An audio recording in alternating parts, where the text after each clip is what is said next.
I had just returned from a week of peaceful hiking when I saw Karen, the HOA president, dragging a margarita machine across my field in stilettos, flanked by a DJ, 6 fold-out tables, and a man in a taco costume. Right then I knew two things. First, Karen had completely lost her mind, and second, she was about to blow an entire federal operation sky high. I hadn't even finished my coffee when my phone buzzed with a live alert from a drone camera I had set up in the oak tree at the corner of my property. The camera gave me a real-time view of hundreds of strangers, coolers, alcohol barrels, and, worst of all, a suspicious white catering van with no plate. That van wasn't just any catering truck. It belonged to Vito Morelli, a man my team had been tracking for 18 months. Vito cooked ribs by day and laundered money by night. Now, thanks to Karen's brilliant idea of throwing a lighthearted afternoon barbecue, he was setting up shop right in the middle of my covert operation field. And there I was, in sweatpants, holding a rake, watching my entire career flash before my eyes.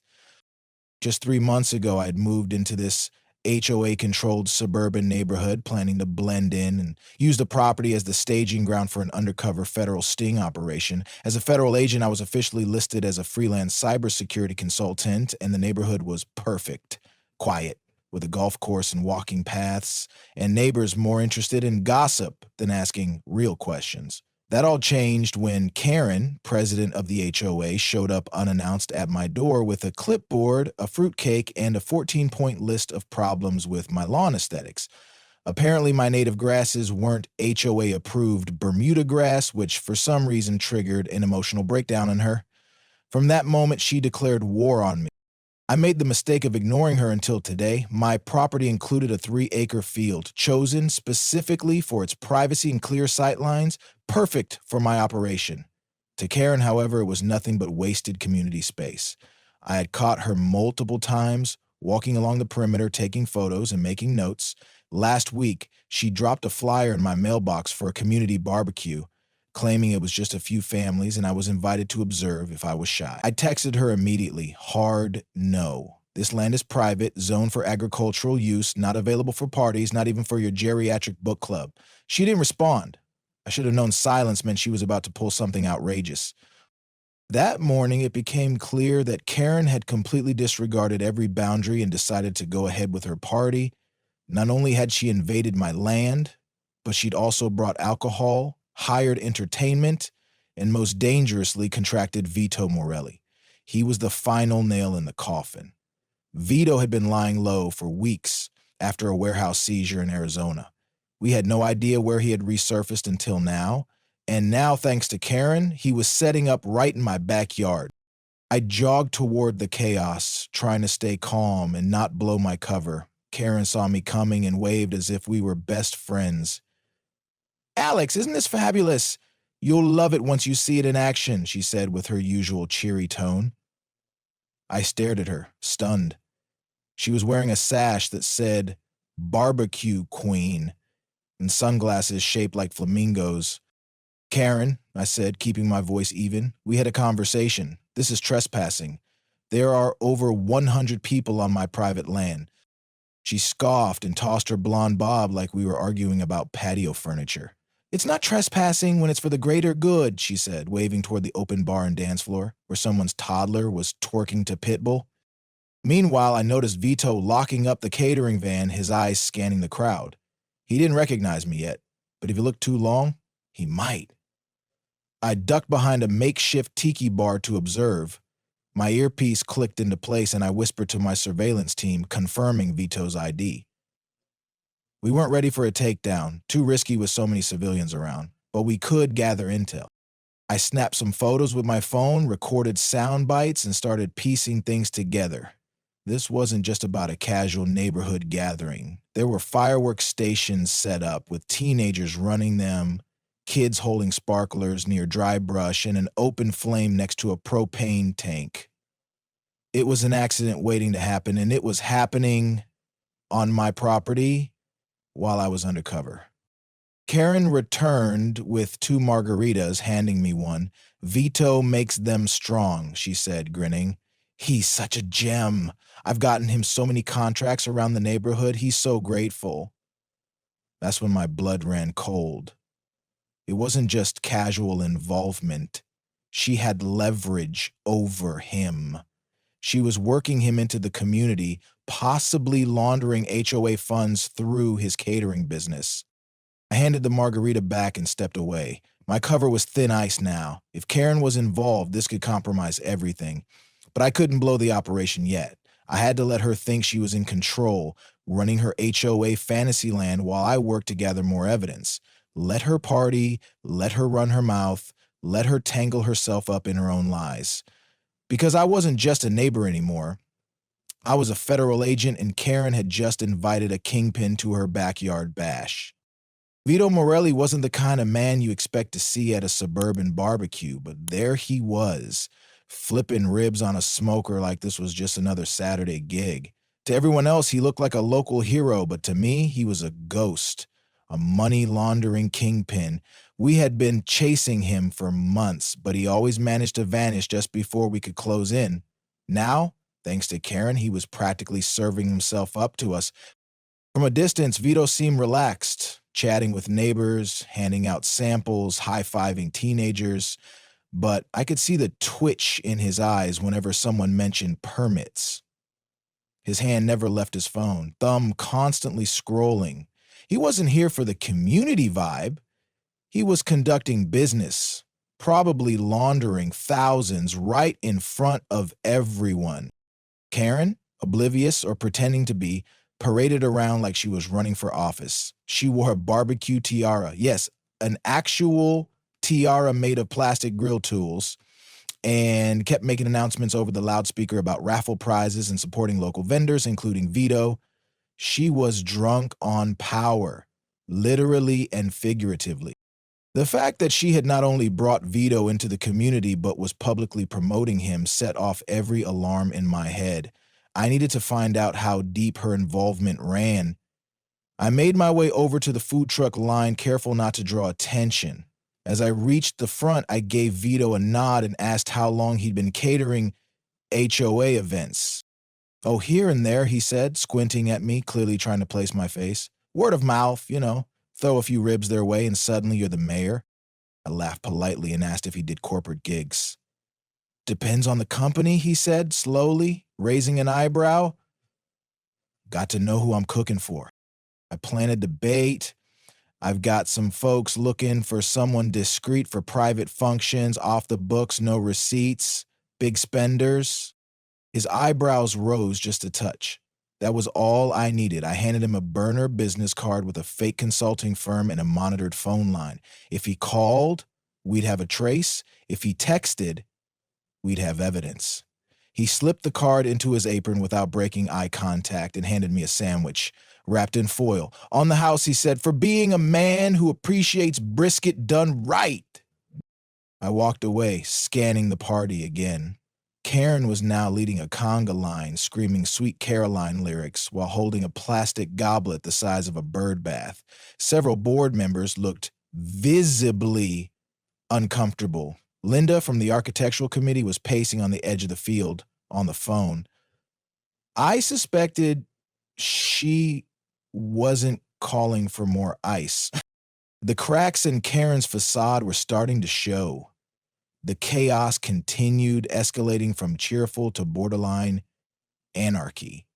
Portable bathrooms were overflowing. Kids were throwing cornhole bags at each other. One guy passed out on a pile of kale in my garden. Still, Karen danced around like an out-of-control event planner. I needed to keep gathering intel, but I couldn't risk being out in the open much longer. I slipped behind the catering van as Vito was distracted and opened the side door just enough to slide my phone under a crate and activate the hidden mic app. This was risky, but it was my only shot. I had just returned from a week of hiking when I saw Karen, the HOA president, dragging a margarita machine across my field in stilettos. Behind her was a DJ, 6 fold-out tables, and a man in a taco costume. It hit me like a punch to the gut. Not only had she completely lost her mind, but she was about to ruin an entire federal operation I had spent months building.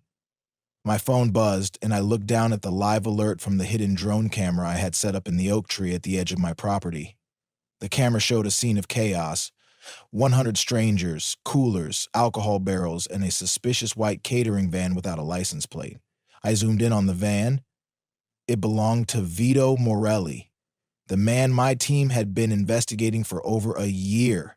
He ran a food business by day, but by night, he laundered money. And now, thanks to Karen's brilliant idea to throw a barbecue, he was setting up shop on my undercover property.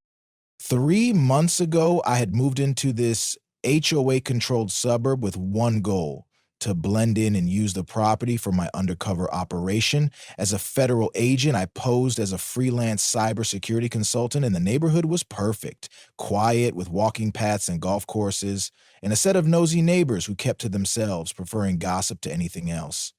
It was ideal for laying low. That was until Karen knocked on my door uninvited, carrying a clipboard, a fruit cake, and a 14-point list of things wrong with my lawn. I had planted native grasses, which, for some reason, triggered something in her. From that moment on, she declared war. I made the mistake of ignoring her, and now here I was, standing in the middle of a chaotic party in my own backyard. Karen had completely disregarded all boundaries and gone ahead with her party. Not only had she invited 100 strangers, but she had also brought alcohol, hired entertainment, and worst of all, contracted Vito. He wasn't just any catering vendor. Vito was a known criminal linked to a money laundering operation, and he had just waltzed right onto my property, the very place I had carefully selected for its privacy and clear sight lines. He was flipping burgers and handing out pulled pork sliders, oblivious to the fact that he was under federal surveillance. I couldn't blow my cover yet, but I needed to gather more information. Karen, oblivious to everything, continued her role as the host, wearing a sash that said Barbecue Queen and sunglasses shaped like flamingos. I approached cautiously, trying to remain calm. Karen saw me and waved as if we were best friends. "Alex, isn't this fabulous? I knew you'd love it once you saw it in action," she called out. "Karen," I said, maintaining my composure, "we had a conversation. This is trespassing. There are over 100 people on my private property." She scoffed, her blonde bob bouncing as she flicked her hair dismissively. "It's not trespassing when it's for the greater good," she said, waving toward the makeshift bar and the dance floor where someone's toddler was wildly dancing to Pitbull. As I surveyed the scene, I noticed Vito locking up his van, scanning the crowd nervously. He didn't recognize me yet, but if he stared too long, he might. I ducked behind a tiki bar to observe him further. My earpiece was already in, and I confirmed with my surveillance team that Vito was indeed the man we had been tracking. It was too risky to take him down now, too many civilians around. But I could gather intel. I snapped photos, recorded a few sound bites, and kept watching. The more I took in, the more I realized how bad this was. There were fireworks stations set up with teenagers running them, kids holding sparklers near dry brush, and open flames near propane tanks. The whole thing was an accident waiting to happen, and it was all happening on my property while I was embedded in a federal operation. Karen returned to me with 2 margaritas in hand. "Vito makes them strong," she said. "He's such a gem. I got him a bunch of contracts around the neighborhood. He's so grateful." That's when it hit me. This wasn't just a casual barbecue. Karen had leverage over him. She was using him as a front for laundering HOA funds. She wasn't just an obnoxious busybody. She was part of something much deeper. I handed the drink back to her and stepped away. I couldn't afford to blow my cover yet, but I couldn't ignore what I had just heard. The pieces were starting to fit together, and I couldn't let her keep playing the innocent host. As the party continued, I took note of the discrepancies. Karen wasn't just throwing a party. She was running an operation. And she was brazen enough to do it on federal property, with a known criminal right in the middle of it. I needed to gather more evidence, so I casually made my way over to Vito's catering van. I gave him a knowing nod and asked how long he had been catering HOA events. "Oh, here and there," he said, trying to gauge me, his eyes flicking toward the crowd. Word of mouth, you know? Throw a few ribs their way and suddenly, you're the mayor. I laughed lightly and asked, do you ever do corporate gigs? His eyes narrowed slightly and he leaned in. Depends on the company. Gotta know who I'm cooking for.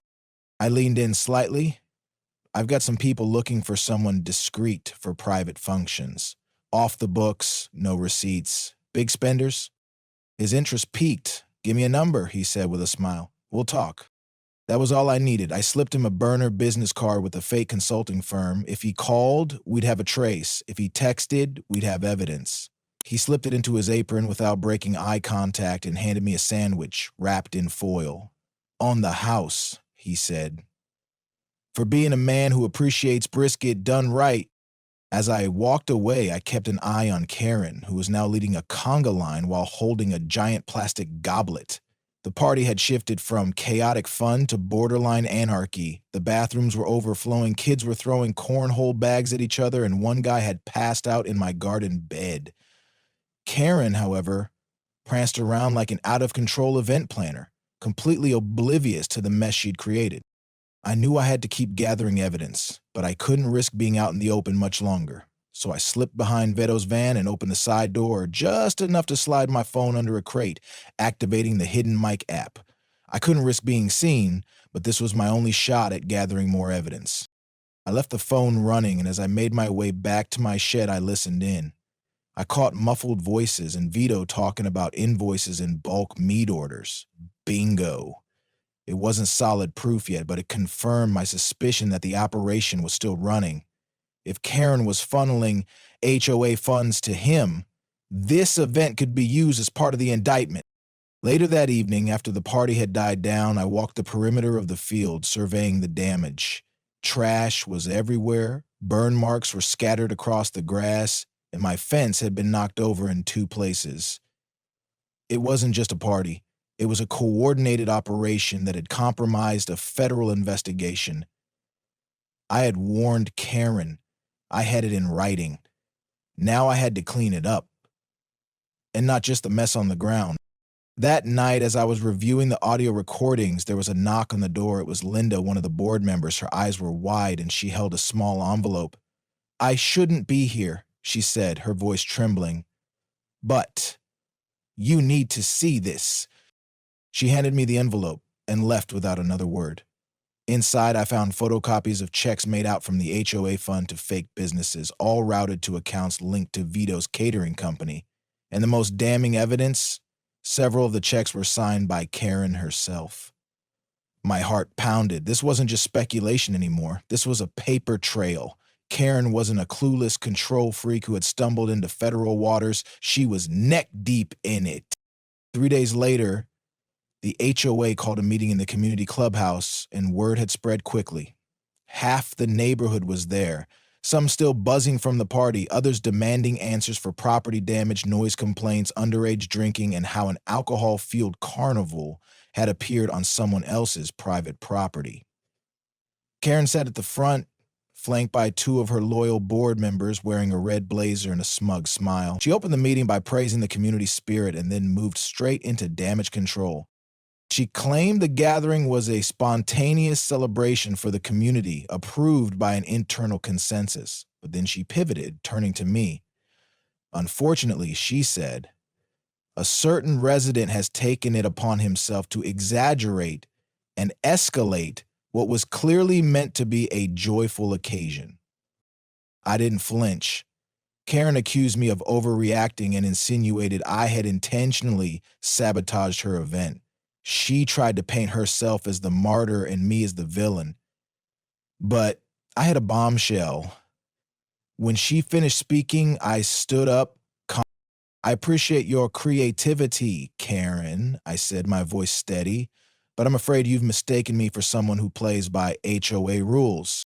I pulled out a flash drive and held it up. I'd like to share some information with the board, information I believe is highly relevant to this discussion. Karen's eyes narrowed. She objected, but the room was already curious.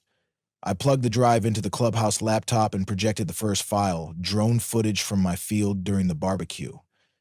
The footage showed the chaos, Vito's unmarked van, alcohol bars, fireworks, and Karen herself leading the event like a parade marshal.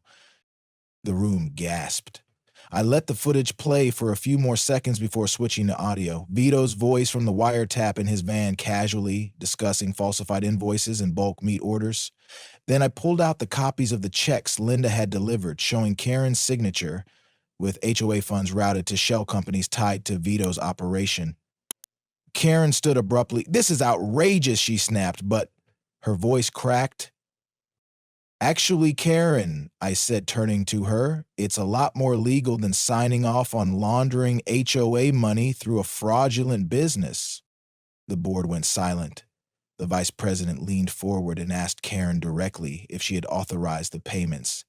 She stumbled, offering a half-hearted excuse about expediting services for community benefit, but no one bought it. The room had flipped. The vote was called and Karen was suspended from her role pending an internal audit.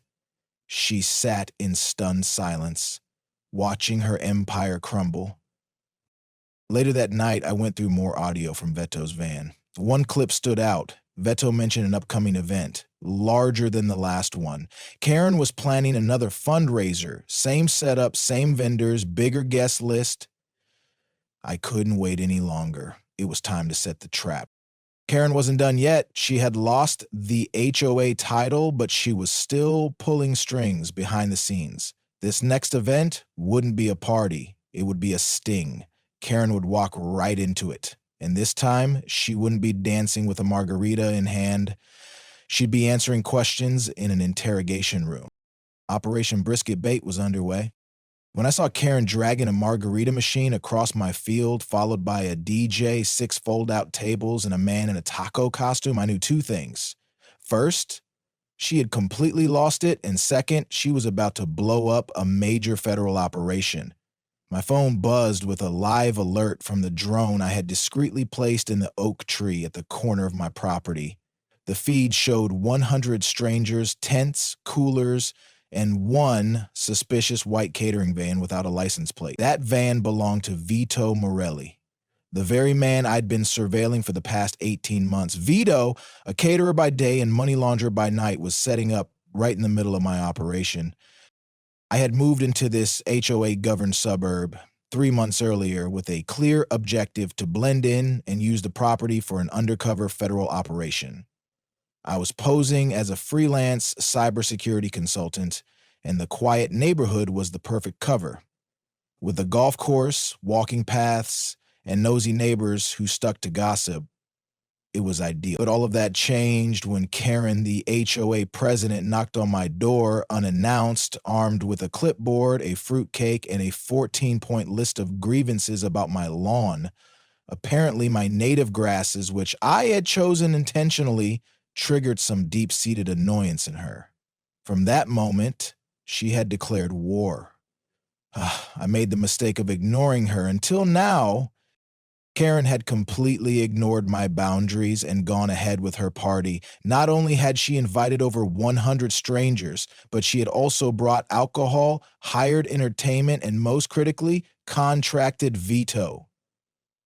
He wasn't just any caterer. He was a known criminal running a money laundering scheme through catering businesses. And now, thanks to Karen's idea of fun, he was operating right on my property. I couldn't afford to blow my cover, but I had to gather intel. Karen saw me and waved as if we were best friends. "Alex, isn't this fabulous? I knew you'd love it once you saw it in action," she called out, her voice dripping with faux cheerfulness.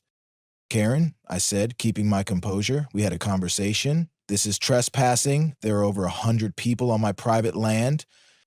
She scoffed, tossing her hair dismissively. "It's not trespassing when it's for the greater good," she said, gesturing toward the open bar and the makeshift dance floor, where a toddler was twerking to Pitbull. As I scanned the scene, I noticed Vito locking up his van, scanning the crowd nervously. He didn't recognize me yet, but if he looked long enough, he might. I ducked behind the tiki bar, keeping an eye on the situation. I confirmed with my team through the earpiece that Vito was indeed the man we had been tracking. While the party continued, I started gathering evidence, snapping photos, recording sound bites, and observing. The deeper I looked, the worse it got. There was a fireworks station set up with teenagers running it, sparklers near dry brush, open flames near propane tanks. It was an accident waiting to happen, and it was happening right on my property while I was undercover in a federal operation. Karen returned with 2 margaritas in hand, smiling widely. Vito makes them strong. He's such a gem, she said. I got him a bunch of contracts around the neighborhood. He's so grateful. That's when I realized the truth. She wasn't just hosting a party, she had leverage over Vito. She was using him as a front to launder.